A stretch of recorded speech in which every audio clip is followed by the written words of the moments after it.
Bismillahirrahmanirrahim.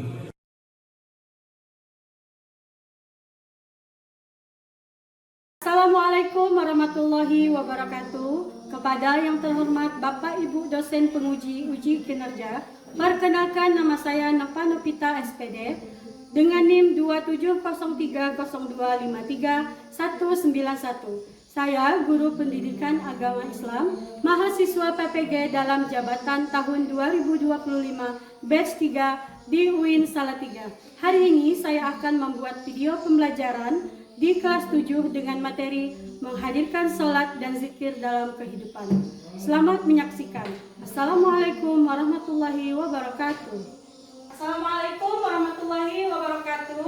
Waalaikumsalam warahmatullahi wabarakatuh. Bagaimana kabar hari ini? Alhamdulillah, luar biasa. Allahu Akbar. Alhamdulillah hari ini semuanya sehat. Baik, sebelum kita memulai pelajaran kita pada hari ini, Ibu akan mempersiapkan doa untuk ketua kelas. Silakan pimpin doa terlebih dahulu. Siap. Berdoa dimulai.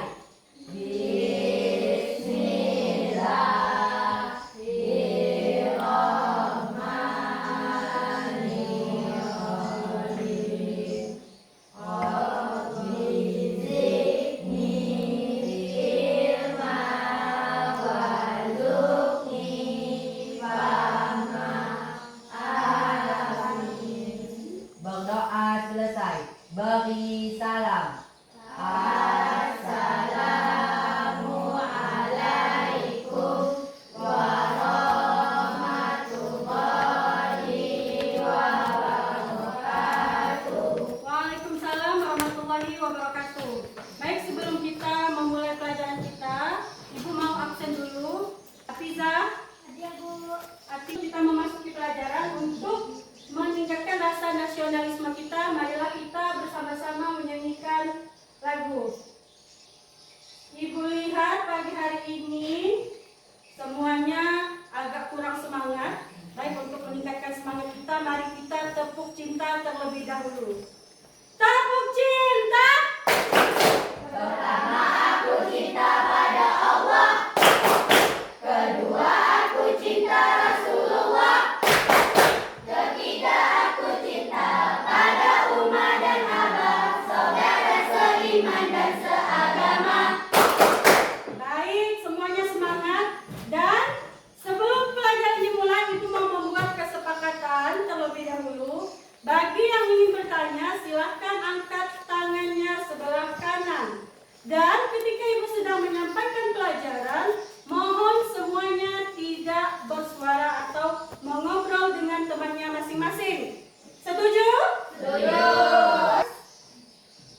Oke, sebelumnya minggu lalu kita sudah belajar tentang apa?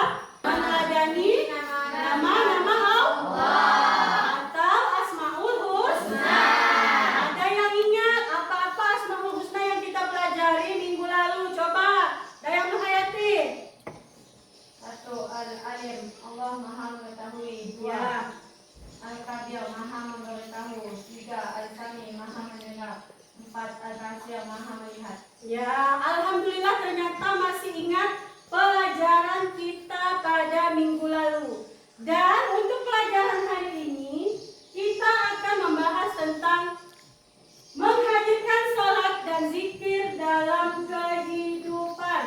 Ada yang tahu kenapa sholat disebut sebagai tiang agama? Santoran Nabila? Oke, kalau tidak tahu, mari kita simak pelajaran kita pada hari ini. Kompetensi awal yang akan kita lakukan yaitu memahami pentingnya sholat sebagai tiang agama. Yang kedua, mengetahui makna zikir serta manfaatnya, serta tujuan pembelajaran. Yang pertama, menjelaskan kedudukan sholat dan zikir. Yang kedua, mempraktikkan sholat dan zikir dengan benar. Yang ketiga, membiasakan zikir sehari-hari. Kita lihat yang pertama, kedudukan sholat sebagai tiang agama. Di mana di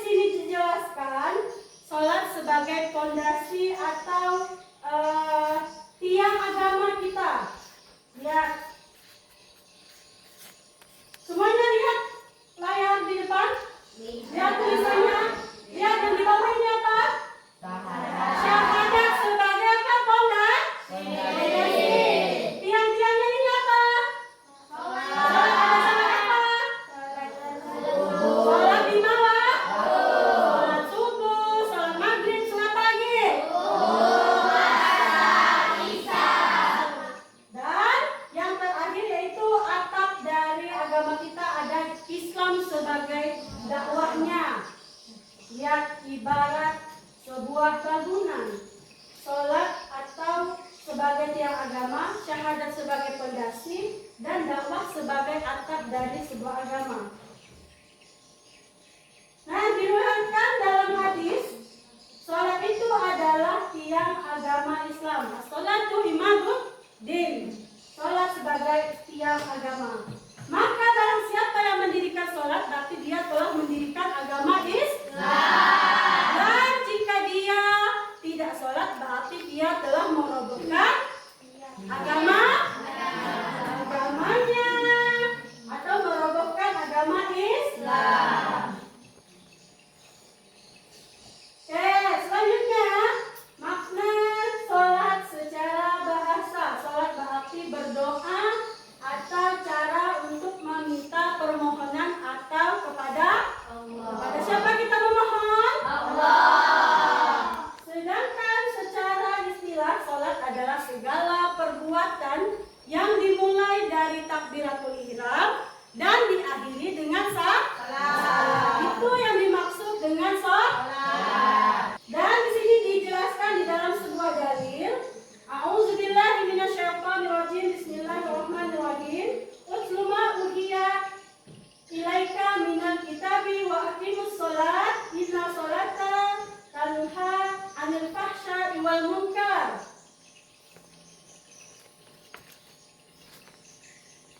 Wala zikrullahu akbar wallahu ya'lamu ma tasna'un. Itu dalil tentang perintah melaksanakan sholat di Quran surah Al-Ankabut. Oke, selanjutnya sholat yang pertama yaitu membuat kita menjadi dekat kepada Allah. Ya, yang kedua, melatih disiplin waktu. Sholat maghrib ada waktunya, sholat isya ada waktunya, sholat subuh ada waktunya. Itu melatih kita untuk disiplin. Yang ketiga, menjaga diri dari perbuatan keji dan mungkar. Jika kita sholat, kita akan berpikir lebih dalam lagi. Kita tidak melakukan perbuatan yang keji, apalagi perbuatan yang mungkar. Kalau kita sudah habis sholat, kalau kita lapar, kita tidak mencuri. Kita harus bekerja. Itu mencegah kita dari perbuatan keji dan mungkar, membentuk hati yang khusyuk. Kalau sholat berarti kita khusyuk dalam melaksanakan ibadah. Yang kelima, menjaga kesehatan tubuh. Ya, manfaat sholat yang kelima menjaga kesehatan tubuh kita. Selanjutnya yaitu makna zikir. Zikir di sini berarti dalam sebuah bahasa atau diartikan menurut bahasa yaitu ingat, sedangkan menurut istilah zikir diartikan dengan mengingat Allah. Kita diperintahkan untuk selalu berzikir kepada Allah. Salat juga dimaknai dengan menyebut atau mengingat Allah, karena berzikir dapat menenangkan hati. Selanjutnya dalil perintah kita untuk berzikir yang berbunyi di dalam Quran surah Al-Ahzab ayat 41. A'udzubillahi minasyaitonirrajim. Bismillahirrahmanirrahim. Ya ayyuhallazina amanu zikrullah zikran katsiran, yang artinya wahai orang-orang yang beriman, ingatlah kepada Allah dengan mengingat nama-namanya sebanyak-banyaknya. Yang pertama, cara kita berzikir, zikir dengan hati, yaitu dengan bertafakur merenungkan ciptaan Allah. Merenungkan ciptaan Allah sehingga timbul dalam pikiran bahwa Allah adalah zat yang maha kuasa. Yang kedua, zikir dengan ucapan, yaitu pengucapan lafal-lafal yang di dalamnya terdapat keagungan namanya. Contoh, tahmid, tasbih, tahlil, takbir. Subhanallah, walhamdulillah, wala ilaha illallah, wallahu akbar, wala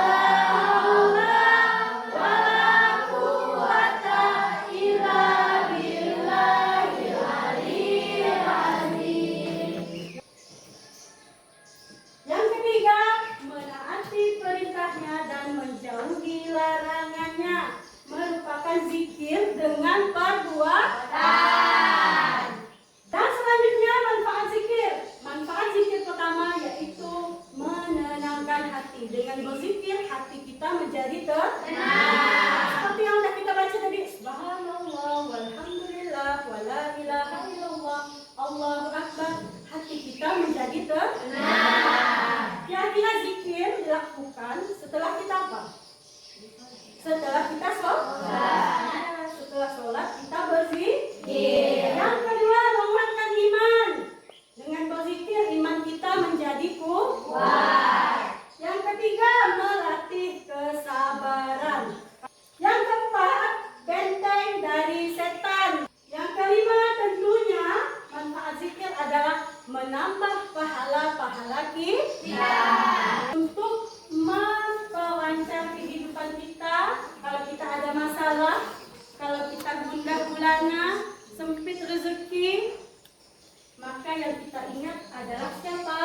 Allah. Allah sebagai penolong kita dengan cara sholat dan diiringi zikir. Makanya usia-usia kalian ini rawan sekali terhadap dengan kejahatan karena lalai sholat, suka mencuri, karena tidak diiringi dengan iman yang kuat, karena masih labil, banyak pengaruh di sekitar, entah itu teman, entah itu lingkungan, banyak pengaruh terhadap usia-usia kalian ini.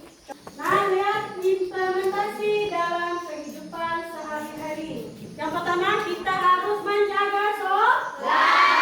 Sholat 5 waktu. Yang kedua, membiasakan sholat sunnah.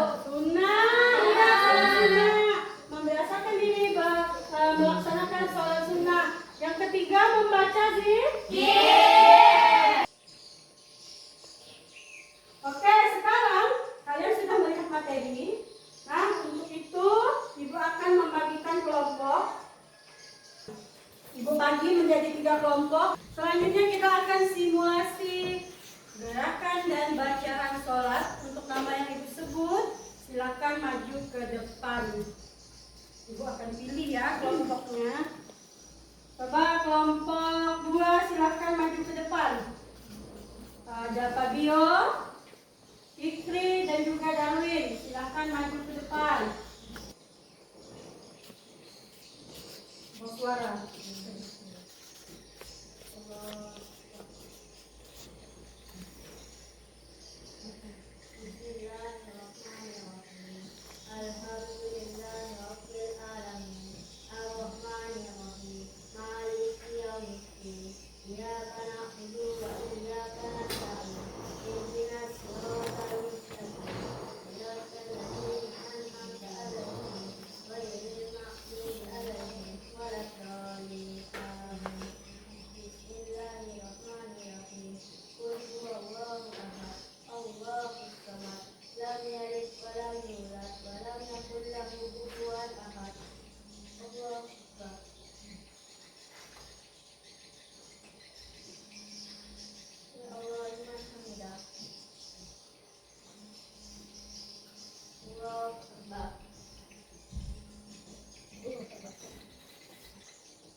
Terima kasih untuk kelompok 2 sudah mau maju. Beri tepuk tangan untuk kelompok 2.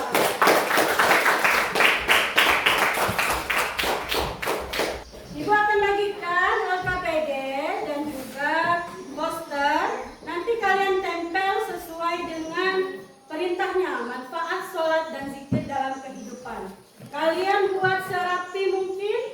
Nanti setelah selesai, presentasikan hasil yang telah kalian buat ke depan bersama teman kelompok kalian.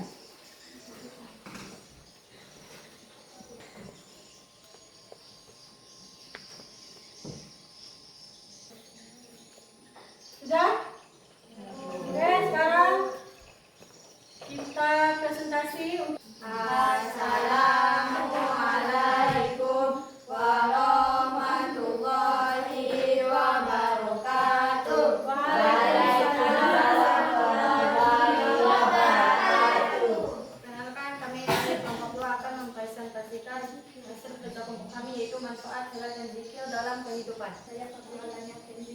Kami akan membacakan manfaat salat dan zikir. Yang pertama, saya sendiri. Manfaat salat mendekatkan diri kepada Allah. Manfaat zikir menguatkan hati. Manfaat zikir benteng dari setan. Manfaat zikir kebaikan. Dengan buah pahala berkidang. Dan presentasi hasil dari kelompok kami. Assalamualaikum warahmatullahi wabarakatuh. Waalaikumsalam warahmatullahi wabarakatuh. Ini belum untuk kelompok dua. Oke, selanjutnya LKPD silakan dikerjakan berdasarkan kelompok masing-masing. Silakan dijawab LKPD yang telah Ibu bagikan ke kelompok masing-masing. Oke, silakan. LKPD ini tadi ini yang dijawab yang ada di kotak. Sudah? Sudah, silakan LKPD-nya dikumpulkan ke depan. Nama kelompok jangan lupa ditulis. Silakan kumpulkan ke depan. Kelompok 3 sudah. Baik, sebelum kita mengakhiri pelajaran kita pada hari ini, Ibu mau tanya lagi, apakah masih ingat apa yang dimaksud dengan sholat? Coba, siapa yang bisa angkat tangan? Apa itu sholat? Coba, saya mengerti. Salat adalah semua perkataan dan perbuatan yang dimulai dengan takbiratul ihram dan diakhiri dengan salam. Ya, sholat adalah semua perkataan dan perbuatan yang diawali dengan takbiratul ihram dan diakhiri dengan salam. Beri tepuk tangan untuk Darul Hayati. Kenapa zikir bisa menenangkan hati? Ayo, ada yang tahu? Karena zikir adalah selalu mengingat Allah. Hanya dengan mengingat Allah, hati kita menjadi tenang. Iya, hati kita menjadi tenang, hidup kita menjadi damai, benteng dari setan, menghindar dari perbuatan keji dan munkar. Untuk mengakhiri pelajaran kita pada hari ini, marilah kita sama-sama